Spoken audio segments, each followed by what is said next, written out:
Bonjour à toutes, bonjour à tous. Hyper content de voir autant de monde venir pour cette conférence Taker du groupe Volvo à Lyon, dans le berceau de Renault Trucks, notre marque de cœur. Super content d'être là pour cette conférence Faire avancer le monde du transport avec des dirigeantes super inspirantes dont on parlera plus tard. Le transport, c'est une activité fondamentale, on le sait. En France, 89% des marchandises sont transportées par des camions. Le transport, on l'a vu pendant la période Covid, pendant la crise sanitaire, a un rôle fondamental. Et le transport est soumis, est voué à une transformation fondamentale dans les années à venir. Pour réussir cette transformation fondamentale, il va falloir qu'on ait des dirigeants et des dirigeantes hors pair. Alors aujourd'hui, on a la chance, on a 4 dirigeantes hors pair, au parcours exceptionnel, qui baignent dans le milieu du transport d'une manière générale, qui vont venir nous raconter leur parcours. Cette journée, elle s'inscrit dans le cadre de la journée internationale des droits des femmes, dont la thématique cette année est celle de l'équité. Vous le savez, le groupe Volvo a fait de la diversité et de l'inclusion un des piliers, un pilier fondamental, et à titre personnel, j'ai la conviction que nous réussirons la transformation de notre industrie et la transformation de notre société en étant divers et inclusifs. Sans plus tarder, j'appelle sur scène Édouard Savelli, directeur commercial de Renault Trucks France.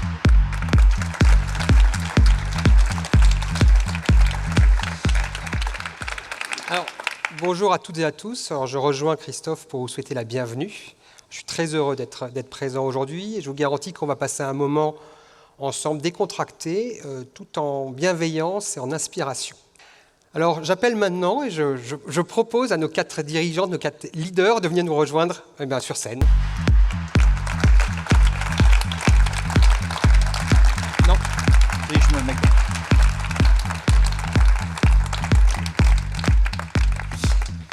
Alors, bonjour à toutes. J'ai l'immense plaisir de pouvoir vous présenter. J'ai 4 fois 20 secondes, ce qui, compte tenu de vos parcours et de ma capacité à être bref, est à peu près mission impossible. Je vais essayer. Alors, Florence Pasquier, bonjour. Bonjour. Bonjour Florence. Alors, tu es la présidente directrice générale du groupe Samat, un acteur majeur dans le transport en France, spécialisé dans le transport et la logistique de produits sensibles. Groupe qui fait 350 millions d'euros de chiffre d'affaires, un peu plus de 2400 collaborateurs dans plus de 10 pays en Europe. Alors, en marge de gérer ce groupe, tu es aussi très influente et très impliquée dans des associations, et notamment dans des ateliers auprès des ministères pour mettre en valeur le métier du transport et de ses conducteurs. Merci beaucoup d'être avec nous, Florence. Merci. Valérie Lassalle, bonjour. Bonjour à toutes et à tous. Présidente du groupe éponyme, les Transports Lassalle. Alors, tu as été en 2021 élue par tes pairs transporteur de l'année, trophée que tu as ramené avec beaucoup de fierté et d'humilité dans tes terres vichysoises. Alors, au-delà aussi de ton rôle dans ta société, tu es énergiquement et impactante dans tous les mandats que tu as dans les associations. Alors, j'en ai compté un peu plus de 10. Des mandats associatifs, économiques, politiques et aussi sportifs, avec évidemment le basket. Merci d'être avec nous, Valérie. Merci. Amina Taoui, bonjour Amina.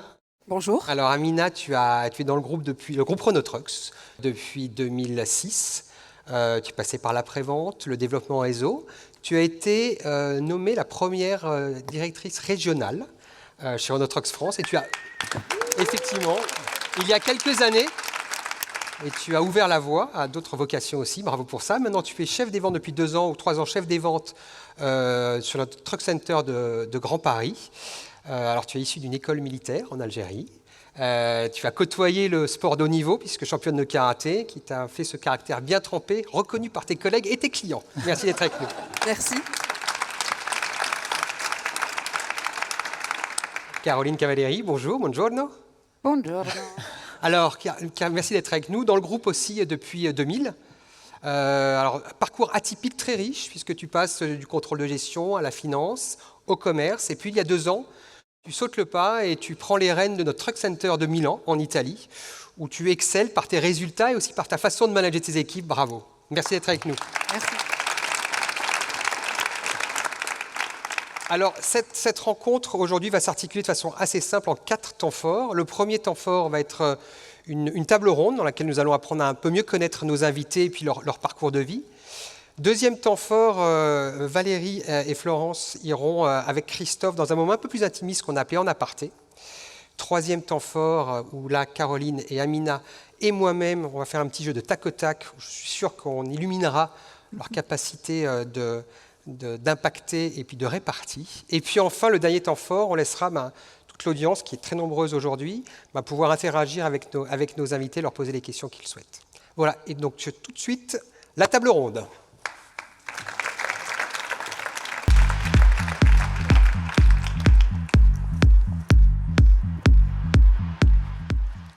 Rebonjour mesdames, vous avez toutes un parcours assez exceptionnel, un parcours exemplaire, et vous êtes des dirigeantes qui transformez le monde du transport.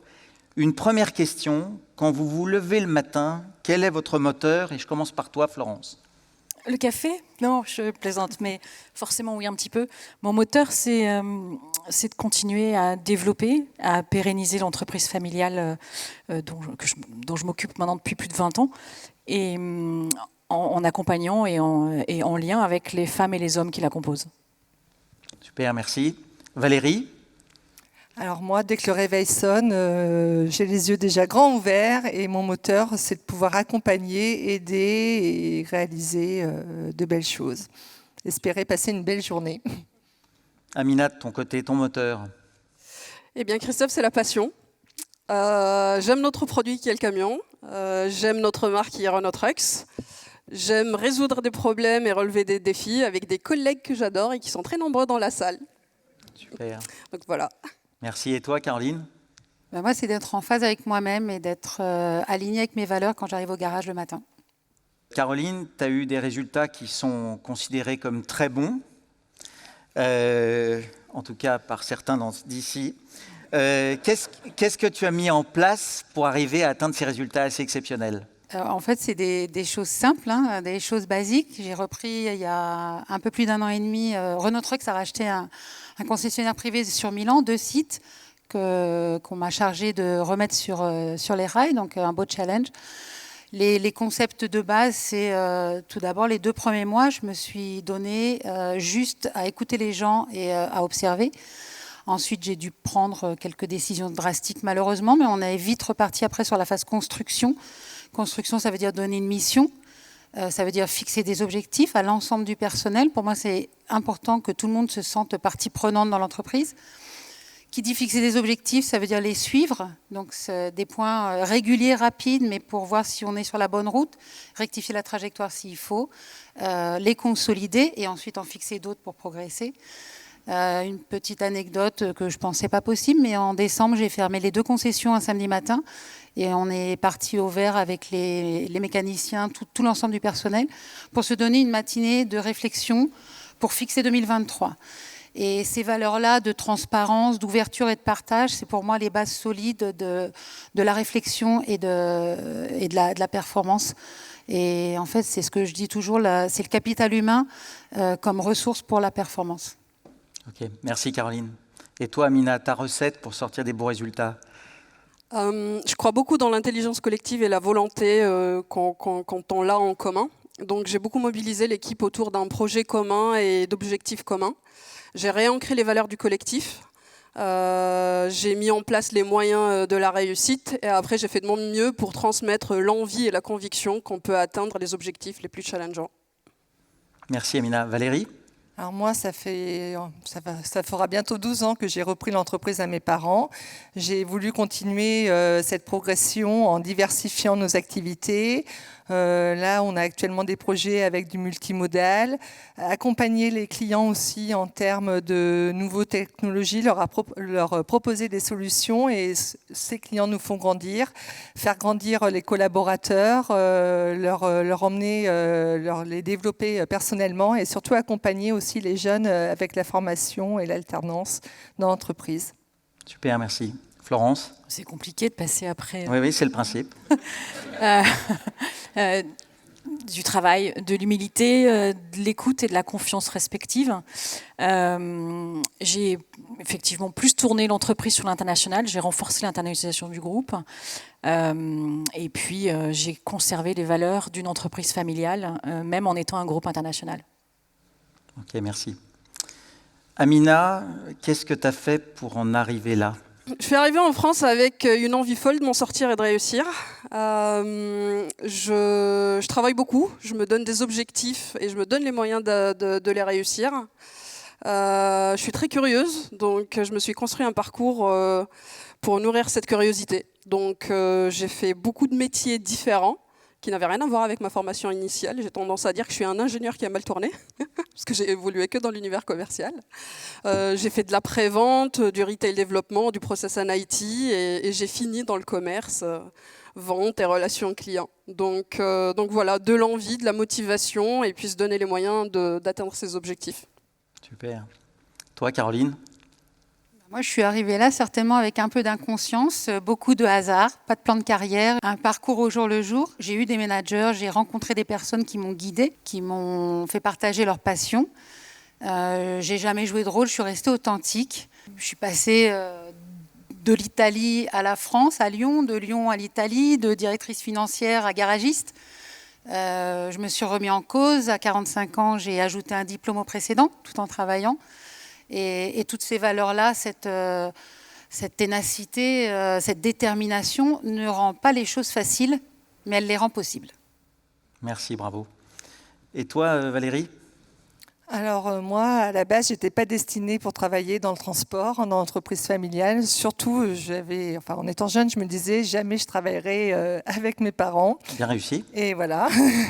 Donc j'avais fait des études de tourisme et mon père m'a proposé, quand je devais partir travailler au Club Med, de rester dans l'entreprise. Et donc j'ai pris et je fonce, je ne me pose pas de questions et j'avance. Ok, merci. Florence ? Pareil, je suis arrivée par filiation, mais aussi je ne voulais pas commencer à travailler dans l'entreprise familiale, donc j'avais fait un plan de carrière que je n'ai pas du tout respecté. Et donc voilà, donc je suis arrivée il y a à peu près 20 ans à la tête de l'entreprise au moment du décès de mon père.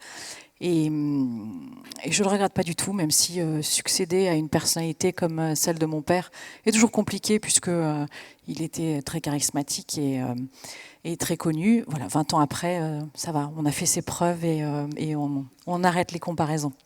Impeccable. Et Florence, comment tu décrirais le secteur du transport d'une manière générale à celles et ceux qui souhaiteraient le rejoindre ? Alors c'est un secteur passionnant, qui bouge, qui est toujours en mouvement, qui s'adapte en permanence, qui s'adapte à son environnement, qui est en profonde mutation sans cesse. Moi, je le vois, même en 20 ans, ça bouge de plus en plus vite, de plus en plus rapidement. Mutation technologique, environnementale, digitale, sociale, voire sociétale. Un secteur dans lequel on ne s'ennuie jamais. Et c'est ce qui fait d'ailleurs le plaisir d'y travailler. Super. Amina, ton avis sur le secteur ? Il ne reste plus rien à rajouter. Oui, c'est le principe aussi. C'est un secteur d'utilité publique, je pense que la crise du Covid l'a bien démontré. C'est un secteur qui est stable et pour moi qui est là pour durer, ce qui est plutôt rassurant dans cette époque un peu trouble. C'est un secteur qui innove et qui se donne les moyens de relever les défis de l'avenir. Et on travaille dans un groupe qui a pris le virage de la transition énergétique. Donc, ce qui est pour moi est très motivant. Très bien. Valérie, y aurait-il des conseils que tu souhaiterais donner à des femmes qui souhaiteraient rejoindre le secteur du transport ou prendre des positions de dirigeants ? Alors, mesdames, osez. C'est très important d'oser. En fait, nous, les femmes, souvent, on se met des barrières, on pense qu'on ne va pas réussir et croyez-moi, on est bien meilleurs que les hommes. Donc, n'hésitez pas, allez-y et foncez. Tu partages cet avis, Florence ? Oui, foncez. Foncez, soyez vous-même, faites-vous confiance. Vous serez porté, vous serez accompagné. Ça nécessite forcément de travailler, mais globalement, les gens sont bienveillants et vous poussent et vous aident. Et à la fin, il y aura des difficultés, mais il y aura aussi de très belles satisfactions collectives et personnelles. Merci beaucoup. Vous avez partagé avec nous les défis que vous avez su relever. Des défis à venir, il y en a beaucoup. Donc je propose avec Florence, nous poursuivons la session en aparté pour parler des défis à relever par la suite. Merci.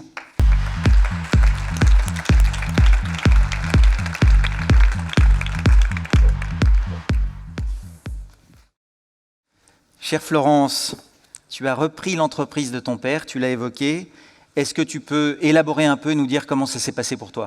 Oui, donc mon père un jour m'a appelé, donc je ne travaillais pas dans l'entreprise, c'était en 2001. Il était malade, il avait un cancer, donc il savait que ce serait compliqué. Et il m'a demandé de le rejoindre pour préparer sa succession, en fait, pour lui prendre sa suite. Donc honnêtement, je n'ai pas beaucoup réfléchi. J'ai dit OK, j'ai démissionné de mon job et je l'ai rejoint. Mais je lui ai dit d'accord, je fais un parcours d'intégration, donc j'ai fait beaucoup de services, de filiales, une semaine, 15 jours à l'atelier, à l'exploitation. J'ai fait des tournées avec les conducteurs pour bien comprendre le métier, parce que je ne voulais pas arriver sans comprendre. Ça fait partie des caractéristiques qu'on peut avoir, on cherche à comprendre en fait, et à pas mal travailler. Et puis il est décédé en 2002, il avait 61 ans et j'en avais 29. Et donc voilà, là c'est le grand bain. La chance que j'ai eue, c'est d'avoir un accueil exceptionnel des collaborateurs du groupe. Ce que j'expliquais, on est porté, formé, accompagné, aidé. J'ai eu la chance d'avoir une équipe très stable, fidèle, loyale, qui a, comme on dit chez Samat, du sang bleu dans les veines, rapport au logo qui est bleu, hein, je précise pour ceux qui ne connaissent pas.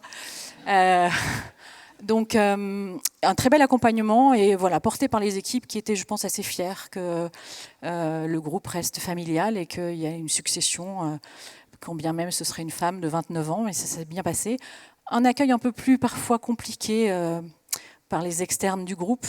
J'ai été souvent la plus jeune et la seule femme, et parfois on me prenait pour une assistante, donc ça me faisait plutôt rigoler en fait, mais voilà, 20 ans après, c'est plus le sujet. Mais j'ai aucun regret, vraiment, j'adore mon job, et même s'il y a des moments compliqués parfois, à la fin, ça reste, on ne s'ennuie pas, donc c'est très motivant et stimulant. Chapeau, c'est assez impressionnant. Depuis que tu as repris, tu as considérablement développé l'entreprise, notamment sur l'international. Comment tu as géré cette prise de risque ? Alors j'ai eu une opportunité, effectivement, en 2015, fin 2015, un dossier de croissance externe qui était sur le marché à vendre, un groupe de 100 millions d'euros de chiffre d'affaires, présent sur 6 pays, dont l'Europe du Nord, Suède, Finlande, Norvège, Estonie, un petit bout en Russie, etc. Une parfaite complémentarité géographique par rapport à la présence du groupe en Europe. On n'était pas du tout sur ces pays-là. Même activité, même esprit. Voilà, je trouvais que c'était peut-être un peu gros et un peu peut-être risqué. Donc on a travaillé un petit peu là-dessus. J'ai embarqué les équipes sur place pour voir comment on pouvait travailler ensemble dans cet environnement-là, parce que des différences culturelles importantes aussi. On a travaillé, on a pesé un peu les risques, on a essayé de les maîtriser, de faire des plans d'action pour maîtriser ces risques-là. Et puis, on a finalisé l'acquisition. Probablement en interne, certains pensaient que je n'appuierais pas sur le bouton, mais je l'ai fait. Et donc, on a fini cette acquisition, finalisée en juillet 2016. Et aujourd'hui, c'est une vraie réussite. Ça fera 7 ans maintenant. C'est complètement intégré. Ça s'appelait le groupe AMPA, maintenant c'est Samat Nordique. Et on a bien travaillé pour qu'il y ait une parfaite intégration et on a réussi à diffuser l'esprit familial, puisque historiquement c'était créé par une famille. Et voilà, ça fonctionne très bien. L'internationalisation du groupe a été réussie. Aujourd'hui, le groupe Samat fait 50% de son chiffre à l'étranger, 50% en France. Et avant cette acquisition, c'était 75% en France, 25% en Europe. Donc on est ravis et on a d'autres projets d'ailleurs. Voilà. Super, bravo. Et les prochains défis alors justement ? Il y en a plein dans ce métier, énormément de défis. De s'adapter à son marché qui bouge beaucoup. La décarbonation de nos activités, la transition énergétique, la digitalisation. Moi, j'ai choisi de vous parler d'un défi aussi particulier qui est l'attractivité du métier. Notre défi d'aujourd'hui, d'hier, de demain, ça va être d'attirer des nouveaux conducteurs. On a un enjeu, puisqu'on a une moyenne d'âge qui augmente chez notre population de conducteurs, c'est d'attirer les jeunes, des femmes aussi, de plus en plus, on en a un petit peu, mais jamais assez. Il faut, à mon avis, s'adapter et faire comprendre aux clients qu'à l'heure où on parle d'une semaine de 4 jours, par exemple, dans certaines administrations, nous, nos conducteurs, ils travaillent aussi le samedi, puisqu'on livre les stations-service ou certains clients. Et je pense qu'il faut qu'on s'adapte à notre temps et qu'aujourd'hui, c'est un vrai repoussoir, en fait, pour les conducteurs. Ils veulent avoir, comme tout le monde, une vie de famille, un week-end. Et donc, il faut certainement adapter l'organisation, les tournées, pour qu'il y ait plus de travail du samedi matin. Voilà, il y a un gros travail à faire et il y a des groupes en cours pour travailler sur l'amélioration des conditions d'accueil, des conditions de travail de nos conducteurs.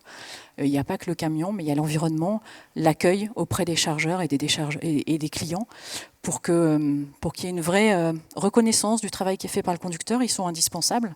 C'est important de le dire, de le reconnaître.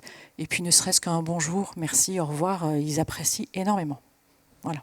Ok, merci pour cet échange, Florence. Je t'invite à t'asseoir un moment. J'accueille sur scène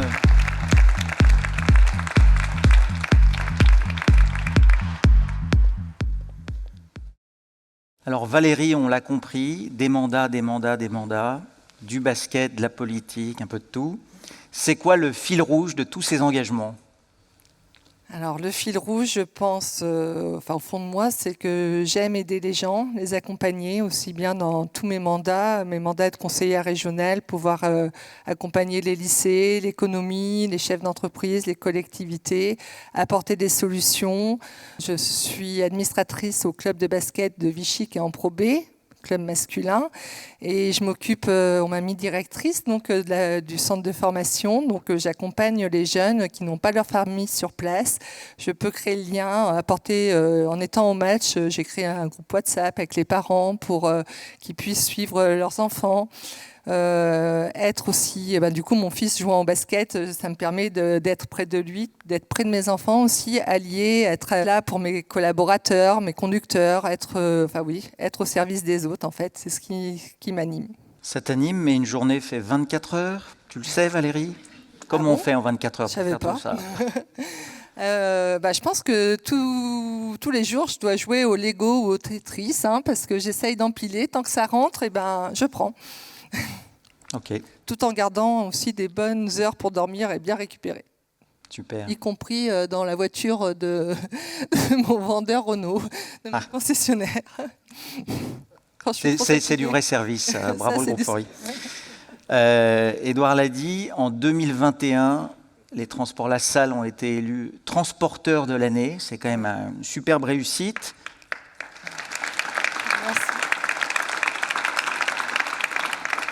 Des conseils, qu'est-ce que c'est pour toi être dirigeante d'une société de transport ? Pour moi, c'est une passion, c'est vraiment un bonheur d'être dans un milieu masculin. Moi, je me plais dans un milieu masculin. Mes confrères hommes, quand j'étais au directoire du groupement France Ben ou autre, m'ont toujours porté vers le haut. En étant femme, en apportant une autre vision, je pense qu'on ne doit pas nous mettre en opposition, on est complémentaires. Et le fait d'avoir été élu transporteur de l'année, c'est une vraie fierté pour moi, pour mes équipes. Face à des grands transporteurs, on peut avoir aussi des beaux projets. Et cette année, j'aurai la chance, vu que j'ai été élue il y a 2 ans, donc en 2021, c'est moi qui serai la présidente du jury pour l'élection 2023 qui a lieu au mois de mars et au Parc des Princes, et je serai très fière d'être ambassadrice du transport. D'autant plus que j'ai trouvé une candidate en tout aparté pour l'année prochaine. Merci beaucoup Valérie. Je vous propose maintenant qu'on passe à la session qui suit, la session tac au tac.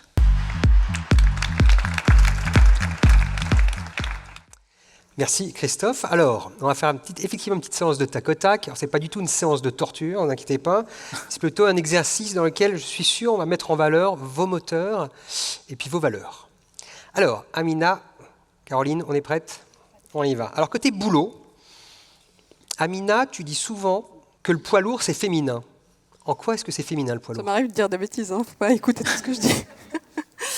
Eh bien, je trouve qu'un camion, c'est beau, c'est intelligent, c'est résilient.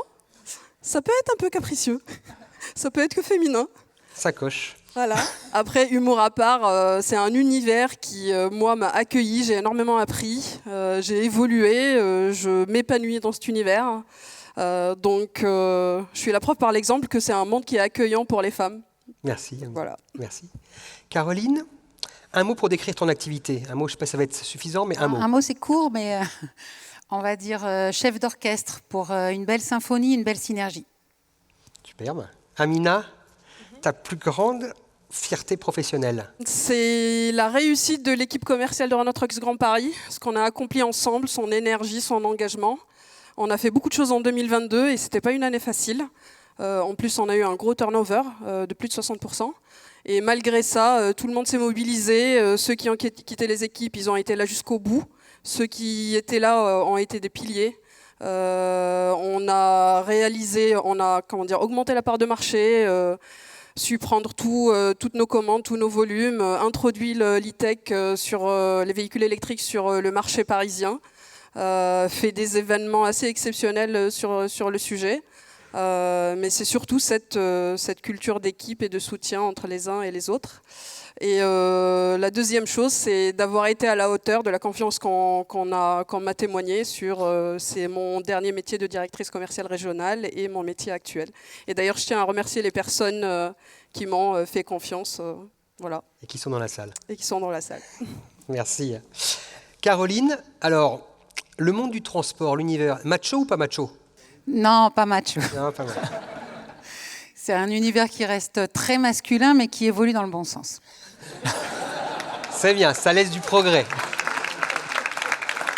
Merci Caroline. Amina, comment est-ce que tu réagis face à des situations que tu considères comme discriminantes? Je trace mon chemin, je considère que c'est l'autre qui a un problème. Bravo. Caroline, la diversité pour toi, est-ce que c'est juste la parité homme-femme? Non, si c'était juste une histoire de chromosome Y, on n'avancerait pas beaucoup. J'ai envie de dire que c'est plutôt la différence et la divergence. Donc différence de genre, différence d'âge, de nationalité, et puis la différence de point de vue. Très bien, merci. Alors on a parlé un petit peu de boulot, on va parler d'électro, tout l'univers de l'électromobilité et puis de la transition. Amina, à ton avis, combien de pourcentage de commandes sont faites ou sont prises en énergie alternative en France? Alors, très belle réussite en 2022 aussi. Ça tutoie les 30%. C'est ça, bravo. Et à Paris, dans ton secteur? 66%. Excellent, bravo. Alors, Caroline, les 3 actions clés, j'ai envie de dire écologiques, que tu as mises en place dans ton Truck Center? Alors, on part un peu de loin en Italie, mais on va y arriver. La première chose, ça a été de faire respecter le tri des déchets. Donc, ça paraît simple, mais c'est pas simple. Oui. La deuxième chose qu'on est en train de faire, c'est pas fini, mais on est en train de remplacer toutes les ampoules extérieures, intérieures du site en LED. Et puis la troisième, elle n'est pas faite, mais c'est un projet. Alors là, je vais le dire devant tout le monde, mais maintenant, je vais devoir le faire. C'est de remplacer tout simplement les vannes 24/7 qui sont vieux en vannes électriques. Ça, c'est aussi une très belle idée. Merci beaucoup. Amina, est-ce que la transition écologique, c'est quelque chose de nouveau pour toi? Alors pour moi, non. Elle fait même partie de l'ADN de la marque et de l'industrie. Un véhicule est réparable quasi à l'infini, on le mène jusqu'au bout. La rénovation et le reconditionnement des organes du véhicule quasi à l'état neuf se pratique depuis très longtemps dans l'industrie. Et puis les véhicules industriels sont recyclables à plus de 80% depuis le Premium qui est né en 1992. Ça ne nous rajeunit pas, mais effectivement. Caroline, quels sont les métiers d'avenir, selon toi, de notre industrie? Alors, les métiers d'avenir, ça va être de la vente de services, de la finance, parce qu'il va toujours falloir quelqu'un qui fasse les comptes, et puis je viens de là, de la recherche et développement. Et j'ai envie de dire que ces 3 métiers, il va falloir qu'ils soient très attentifs à l'humain demain. Merci. Alors, je rebondis sur les vendeurs de vente de services. Amina, selon toi, les 3 qualités majeures d'un vendeur ou d'une vendeuse de véhicules électriques aujourd'hui? Alors, pour moi, c'est quelqu'un qui n'a pas l'appréhension du changement, et qui a la capacité de se remettre en question. Avec ces métiers, on est obligé de totalement remettre en question nos façons de fonctionner, d'appréhender, de comprendre le métier du client. Donc il faut être capable d'apprendre de nouvelles façons de fonctionner, une nouvelle technologie. C'est quelqu'un qui est aussi transparent, qui a de la patience aussi pour expliquer. Voilà, donc ça fait un peu plus de 3. Non mais c'est pas mal quand même, c'est bien, merci. Caroline, alors pour terminer sur cette partie électro, le véhicule longue distance électrique sur Renault Trucks, c'est pour quand? Edouard, c'est maintenant. Parfait. Alors, on a parlé boulot électro, un peu de perso maintenant. Amina, groupe Volvo, c'est pour la vie? J'aime Renault Trucks, donc je l'espère. On l'espère aussi. Caroline, comment tu te vois dans 10 ans? Dans 10 ans, je me vois vivant au bord de la Méditerranée. Beau projet. Amina, si on revient un petit peu sur l'environnement, ou en tout cas sur ton job, est-ce qu'un vendeur, ça doit absolument la jouer perso? Alors je trouve que c'est un métier qui a très mauvaise presse et c'est dommage. Pour moi, dans notre métier et notre industrie, c'est surtout un sport d'équipe. On a besoin de tout le monde pour vendre un camion. On a besoin de nos collègues du service commercial, on a besoin de nos collègues de l'après-vente, on a besoin de nos collègues de la marque, on a besoin des carrossiers, des financiers et autres. Pour moi, un vendeur, pour qu'il réussisse, il faut surtout qu'il se positionne en tant que partenaire et pas en tant que franc-tireur. Une histoire d'équipe, quoi, en fait. Exactement. Merci. Caroline, vie professionnelle, vie personnelle, est-ce qu'on peut mêler les deux? Oui, bien sûr. Quand on veut, on peut. Voilà, ça tac au tac. Alors Amina, petite question aussi un petit peu perso, est-ce que la niaque, ça s'apprend? Ma conviction, c'est que c'est oui. Il paraît que le cerveau, il est ouvert à l'autosuggestion. Donc, messieurs et mesdames, répétez devant le miroir. Alors, quand j'étais petite, je regardais la série Xena. Je ne sais pas qui dans la salle connaît la série Xena. Je ne connaissais pas. Mais maintenant, j'ai la ref. J'aimais bien aussi le mythe des Amazones et adolescente avec les tumultes de l'adolescence pour me donner du courage, m'imaginais en princesse guerrière. Voilà. Donc tous ceux qui me connaissent savent que quand je monte dans le ring, je retiens pas mes coups, que je suis une bagarreuse. Et pourtant, petite, j'étais pas comme ça. J'ai dû l'apprendre. Donc oui, pour moi, ça s'apprend. Merci beaucoup, Amina, de partager ça avec nous. Alors, vous avez toutes les deux des vies professionnelles et puis perso très, très exigeantes. Comment et où vous vous ressourcez? Caroline? Moi, je ne vis pas ma vie professionnelle comme étant exigeante. Je la fais avec passion et j'aime ce que je fais. En revanche, si je dois affronter une journée difficile ou j'ai une journée un peu compliquée, je vais me ressourcer auprès de 1 ou 2 collègues bien choisis et puis on va refaire le match avec beaucoup d'ironie. Ça rend les choses un peu plus légères. Merci. Et toi, Amina, est-ce que tu te ressources? Alors j'aime beaucoup la notion de la pleine conscience et des bonheurs du quotidien. Donc les bonheurs du quotidien, les éclats de rire du quotidien, les joies des quotidiens avec la famille, les amis, les collègues, voilà. Et puis par contre j'ai arrêté d'aller taper dans un sac de frappe pour me défouler. C'est bien. Maintenant je me suis assagie, je fais du yoga, voilà. Bien pour tout le monde, je pense. Alors nous allons arriver à notre dernière question. Je tiens à vous remercier pour ce petit exercice. Est-ce que vous avez un dernier conseil à donner aux gens qui sont dans le public? Moi, je n'ai pas de conseil à donner. Je peux vous dire ce que j'ai fait et ce que je fais encore et qui m'a apporté ici aujourd'hui. C'est d'être sincère et d'être attentive à l'autre, à l'humain. Et pour moi, ce n'est absolument pas un signe de faiblesse ni de naïveté. C'est de la loyauté et de la rigueur. Merci beaucoup, Caroline. Amina, petit conseil pour la route? Pas se laisser enfermer dans un cadre, dans une boîte, dans ce que les autres pensent que vous êtes ou vous êtes capable de faire. Il faut faire son chemin, il faut essayer de faire des choses, il faut oser ses envies et ses rêves et se donner les moyens de les réaliser. Merci beaucoup, Amina. Écoutez, je vous remercie vraiment parce que ça n'est pas facile. On sent que vous êtes livrés et je pense que tout le monde en est conscient dans la salle et merci pour ça. C'était un vrai plaisir. Merci à vous.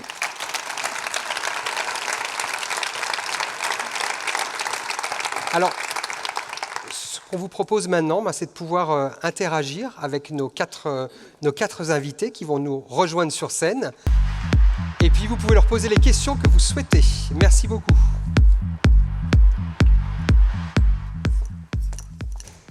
Bonjour, Laurent Javet, Renault Trucks France. Peut-être une question pour Valérie et Florence. Qu'est-ce que vous mettez en œuvre dans vos entreprises respectives pour l'égalité homme-femme?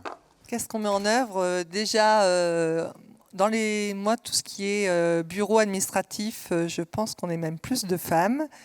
Mais en termes de conducteurs, c'est compliqué. On ne reçoit pas beaucoup de CV. Moi, j'ai 3 conductrices. Je suis ouverte à prendre autant de femmes que j'ai de postes. Mais voilà, c'est un métier quand même, quoi qu'il arrive, qui est beaucoup plus masculin que féminin. Et je ne pense pas que la parité, ce soit une obligation dans nos métiers. Ouais, c'est un vrai sujet. Oui, on est loin de la parité, en effet. Moi, je crois que dans le groupe, on doit être à peu près à 9% de femmes en tout, mais une part conductrice entre 3 et 5%. On a organisé, lors de la journée de la femme, il y a quelques années, on les a fait toutes venir au siège. On a fait un peu de communication, on s'en est occupé, on a fait différentes choses, différents ateliers pour un peu les mettre en valeur, communiquer autour du fait que c'était possible, parce que je rappelle qu'on est dans la matière dangereuse, donc il y en a aussi qui peuvent se dire, voilà, mais non, c'est du transport, voilà, on a plus de formation, plus de choses, plus de technicité peut-être, mais c'est tout à fait possible et faisable. Moi, c'est vrai que je ne l'ai pas dit tout à l'heure, mais les Reines de la route, je pense que ça va aider aussi, ça permet de changer le regard en fait. Et si ça a le même résultat que ce qui a été fait sur les Top Chefs et autres pour les cuisiniers et pour les métiers de la restauration, j'ai hâte d'être dans 5-10 ans, parce que je pense qu'on va avoir une multitude de CV et de candidates. Voilà, on essaie de faire des choses, de communiquer, de dire que c'est possible, de mettre en valeur et de montrer les conductrices qui sont déjà présentes aujourd'hui. Mais c'est vrai que oui, on est très très loin de la parité, je vous confirme. Mais on y travaille. Et alors, s'il y a des CV, moi je prends, hein. Mesdames. Bonjour, Hermine Bernazo. Ma question est pour Amina. D'où te vient ta passion du camion? Ceux qui me connaissent savent que je suis quasi née dans un camion. Mon père est un tout petit transporteur en Algérie. Et son premier camion était un RVI. Et on n'avait pas beaucoup de moyens, il n'avait pas les moyens d'avoir une voiture à l'époque, et donc le camion c'est celui dans lequel on allait à la plage, on se baladait et tout, et en fait le camion est devenu un peu un membre de la famille. J'ai pleuré quand il l'a vendu, voilà, et donc je suis tombée dedans petite, et voilà, ça m'a pas quittée. Bonjour, Quentin Bernaudon, Volvo Énergie. J'avais juste une petite question, donc c'est pas ciblé pour l'une d'entre vous en particulier. Est-ce que, lors de votre carrière professionnelle, vous avez fait face à des freins qui étaient là parce que vous étiez des femmes en particulier ou pas? Bon, moi, je vais y aller, puis après, je vous laisserai. Non. Alors, en tout cas, ils ne m'ont pas été... s'il y a des freins, ils ne sont pas mis de manière visible. Voilà. Et puis, moi, je dirais que de toute façon, les gens, ils n'avaient pas le choix. Puisque que ça leur plaise ou pas, c'était comme ça, entre guillemets, vis-à-vis de l'externe. Et l'interne, je l'ai rappelé tout à l'heure, j'ai eu aucun problème, aucun frein.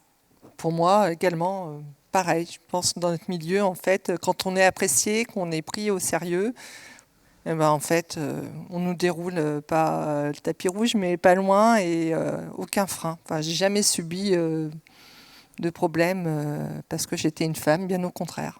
À part quelques situations anecdotiques, mais pour moi c'était lié à la personne en face et pas au milieu dans lequel on est ou à l'entreprise. Non, j'ai toujours été aidée, accompagnée, encouragée, voilà. Non, pareil, pas de frein connu, pas de limite. Les freins sont peut-être plus dans la tête de certaines femmes en fait, finalement. Bonjour, Christophe Desailles. Je reviens sur ce que tu dis, Florence, que on passe aussi du temps à convaincre les femmes de prendre des postes de dirigeants. Et j'en ai fait l'expérience et parfois ça marche. Et on est fiers, mesdames. Quel conseil tu nous donnerais pour aider à convaincre de prendre ce risque-là et que les femmes se fassent enfin confiance à ne pas être dans la finance, le marketing et la HR, même si c'est très utile, mais à prendre le risque de driver du business et d'aller sur des fonctions de chef d'entreprise et de dirigeante. De se faire confiance, mais c'est pareil, je pense que d'échanger peut-être avec des femmes qui ont ces positions-là. Moi, je l'ai vécu, en fait, j'ai certains confrères transporteurs qui arrivent à un âge où ils sont en train de réfléchir à la succession et je reçois parfois leurs filles. Et j'ai pas dû réussir à les convaincre en fait, parce que je pense à un cas en particulier. Vraiment, elle avait toutes les qualités. Elle était déjà en plus dans l'entreprise familiale, à un poste de direction, en particulier dans la finance. Mais elle n'a pas franchi le pas. Donc je suis pas sûre d'être suffisamment de bons conseils. Il faut que je retravaille encore un peu, peut-être, mes arguments, je veux dire. Je pense que oui, elle se pose trop de questions. Il faut essayer. Au pire, ça marche pas, mais il n'y a pas de raison, en fait. Parce que je pense que c'est aussi une question de tempérament, comme dans tous les autres jobs, avec du travail, de l'envie, de l'énergie. Et encore une fois, elles ne seront pas seules. Elles seront accompagnées, portées, poussées. Si on leur propose, c'est qu'on considère qu'elles peuvent le faire. Donc de ne pas se mettre le frein et d'essayer. Au pire, ça ne marche pas, mais encore une fois, il n'y a pas de raison que ça ne marche pas, en fait. Voilà. Il faut se faire confiance. Si je peux me permettre, moi, il y a une chose qui m'a aidée à relever tous ces défis, même si j'ai passé quelques nuits blanches, mais pour convaincre ou en tout cas rassurer, moi, c'est ce qui a été fait avec moi et j'ai foncé, c'est de dire, et le groupe le permet, ce que tu as dit, Florence, on a le droit à l'erreur, on a le droit de se tromper. Il faut juste qu'en face, on ait l'humilité de reconnaître qu'on s'est trompé, de le dire. Donc ça, je pense que c'est un grand levier. Bonjour, Fabien Marie, Renault Trucks France. Il y a une dimension internationale avec l'Italie et l'Europe du Nord. Est-ce que le sujet il est traité différemment selon les cultures ? Je commence avec l'Italie. En fait, non, l'Italie est vue comme un pays de machos. Et j'ai dit tout à l'heure que notre monde n'était pas macho. Oui, il y a la même attention.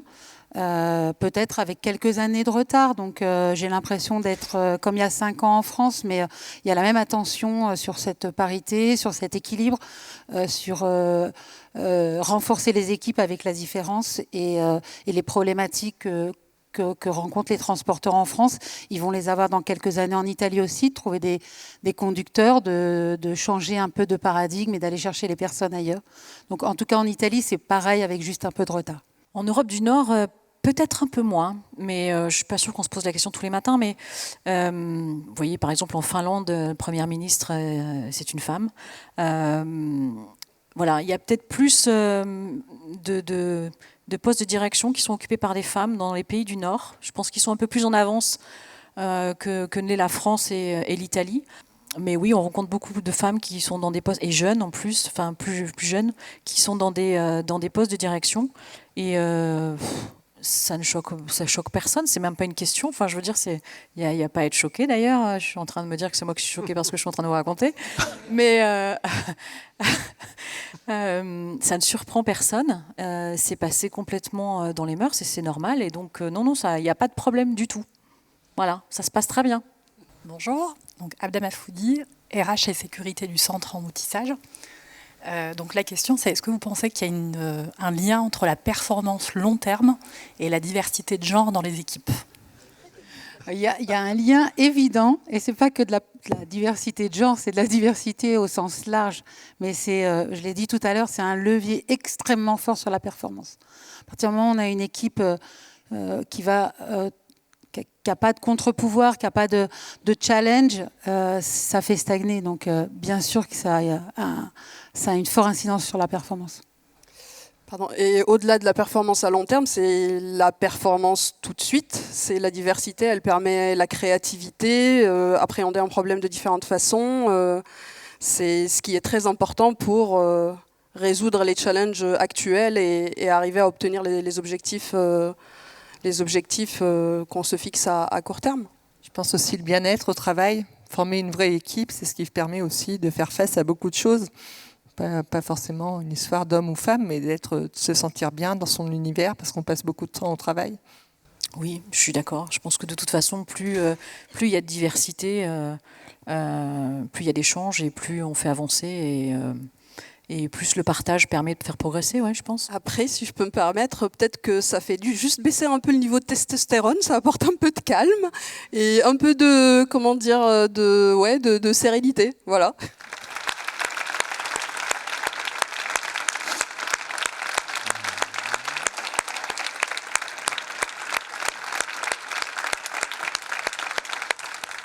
Je pense qu'un des objectifs, c'était de répondre à ta question, Christophe, avec cette conférence, c'était aussi de voir des femmes inspirantes, des dirigeantes inspirantes, de dire aux jeunes femmes et aux moins jeunes femmes, c'est possible. Moi, je vais relayer cette vidéo à mes 2 filles leur dire c'est possible. Et on a la chance, on est dans le groupe Volvo, et le groupe Volvo, c'est pas du pipeau. L'inclusivité, l'inclusion et la diversité, c'est des valeurs forces. C'est excessivement important que chacun et chacune d'entre nous puisse se sentir lui-même, être en authenticité au travail, et qu'on puisse venir avec nos différences, avec nos sensibilités, avec notre authenticité, et de voir que des femmes ont pris le lead, ont pris le pouvoir, avec beaucoup de talent. Vous noterez que bien souvent, elles ont parlé de l'équipe, de l'humain. Ça me touche beaucoup. Donc on a la chance d'être dans le groupe Volvo, inclusif, divers, et c'est grâce à ces valeurs, j'en suis convaincu, que le groupe Volvo et Renault Trucks réussiront leur transformation dans un secteur qui mérite d'être transformé. Merci encore à toutes et tous pour votre accueil, pour votre attention. Merci à ces dirigeantes inspirantes et n'hésitez pas à relayer. Il faut qu'on en parle. Merci beaucoup.